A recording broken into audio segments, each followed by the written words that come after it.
Filipino peso per person means হচ্ছে বাংলাদেশি টাকায় প্রায় 2000 টাকা। ওকে, গট। হ্যালো এভরিওয়ান, আসসালামু আলাইকুম। This is Sakina Marjia, your favourite modest travel blogger. আজকে আপনাদের সাথে শেয়ার করব ফিলিপিন্সে কোথায় গিয়ে আমি খাদে পড়ে যেতে নিছিলাম। সো এটা হচ্ছে ফিলিপিন্সের পুয়ের্তো প্রিন্সেসাতে সেকেন্ড দিন। পুয়ের্তো প্রিন্সেসা মেইনলি হচ্ছে একটা আইল্যান্ড টাইপের, এটা তাদের প্রভিন্স বা পালাওয়ানের একটা অংশ। সো পুয়ের্তো প্রিন্সেসার ফার্স্ট দিন আমরা গিয়েছিলাম ইউনেস্কো রিভার হেরিটেজ দেখতে। ওই দিন সারাদিনই ওই অ্যাক্টিভিটিতে চলে যায় এবং সেকেন্ড দিন আমরা একটা প্রাইভেট কার বুক করে ফেলি, যেটাতে করে আমরা সারাদিন প্রায় ৪টা থেকে ৫টা স্পট দেখি, যেগুলো সবগুলোই পুয়ের্তো প্রিন্সেসা সিটির মধ্যে ছিল। তার মধ্যে ফার্স্টে আমরা দেখেছি মিত্রাস র্যাঞ্চ, সেকেন্ডলি দেখেছি একটা ক্রোকোডাইল ফার্ম। সো আজকের ব্লগে মেইনলি ওগুলো নিয়ে কথা বলবো। আর বাই দ্য ওয়ে এগুলো হচ্ছে ওদের ট্রাইসাইকেল, মেইনলি একটা বাইকের সাইডে একটা সিএনজি টাইপ অ্যাটাচ করে এগুলো বানানো হয়।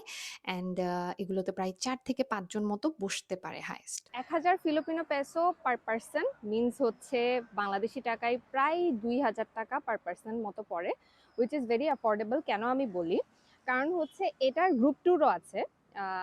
একটা ভ্যানে 8 থেকে 10 জন মতো থাকবে, সবাই একসাথে ট্যুর করে, অ্যান্ড ওইটা আবার পার পারসন 700 ফিলিপিনো পেসো পড়ে। তো আমাদের ট্যুর এজেন্সি যার সাথে আমরা কথা বলেছি, তো উনি আমাদেরকে বললেন যে আপনারা যেহেতু 2 জন আছেন, আপনারা কাস্টমাইজ করে নেন, একটা গাড়ি 4 ঘন্টার জন্য নিয়ে নেন, আর সবকিছু টিকেটস এন্ড এভরিথিং ইনক্লুডেড থাকবে। আপনাদের জন্য এটা হচ্ছে 1000 পার পার্সন পড়বে। সো যেহেতু মাত্র 300 টাকা ডিফারেন্স ছিল, আমরা কাস্টমাইজটা নিয়ে নিয়েছি।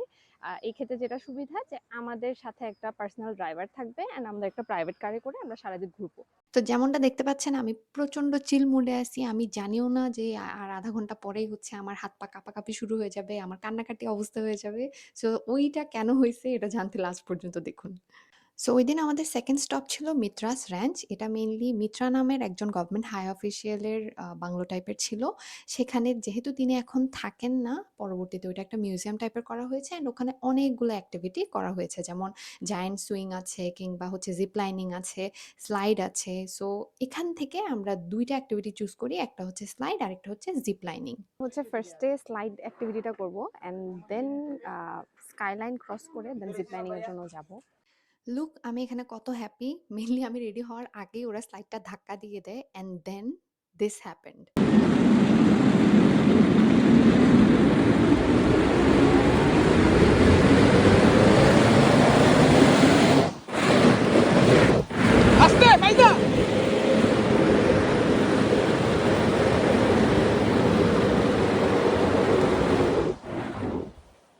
সো এখানে যেটা হয়েছে, ফার্স্ট অফ অল আমি রেডি ছিলাম না। আর সেকেন্ডলি এই বাম্পটা যে ওরা এখানে কেন দিয়েছে, আই হ্যাভ জিরো আইডিয়া।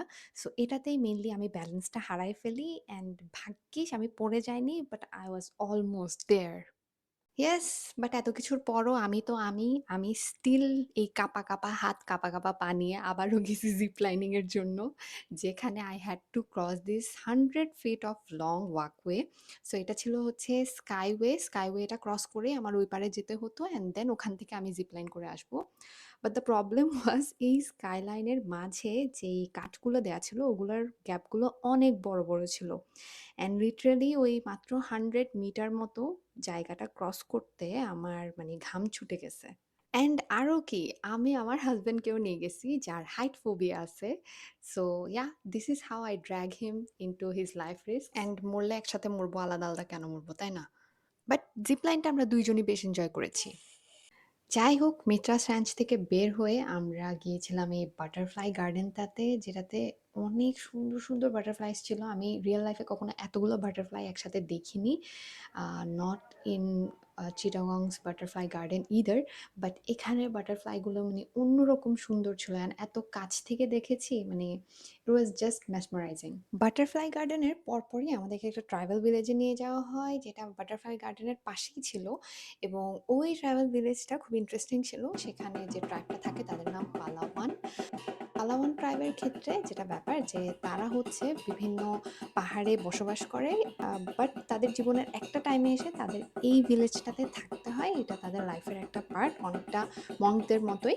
এর অনেকগুলো কালচারাল অ্যাক্টিভিটিস তারা আমাদেরকে শো করে, যে তারা কিভাবে থাকে, কিভাবে শিকার করে, কিভাবে গান বাজনা করে, এই জিনিসগুলো তারা আমাদের সাথে শেয়ার করে। এবং সেখানে একজন ডেমনস্ট্রেটর ছিলেন, যিনি হচ্ছিলেন আমাদেরকে সবকিছু দেখিয়ে দিচ্ছিলেন অ্যান্ড তিনিও মুসলিম ছিলেন। সো ফিলিপিন্সে মোটামুটি ট্রাইবাল পিপল আছেন 2 থেকে 3% মতো এবং মুসলিমসও কাইন্ডা সেম পার্সেন্টেজেই আছেন।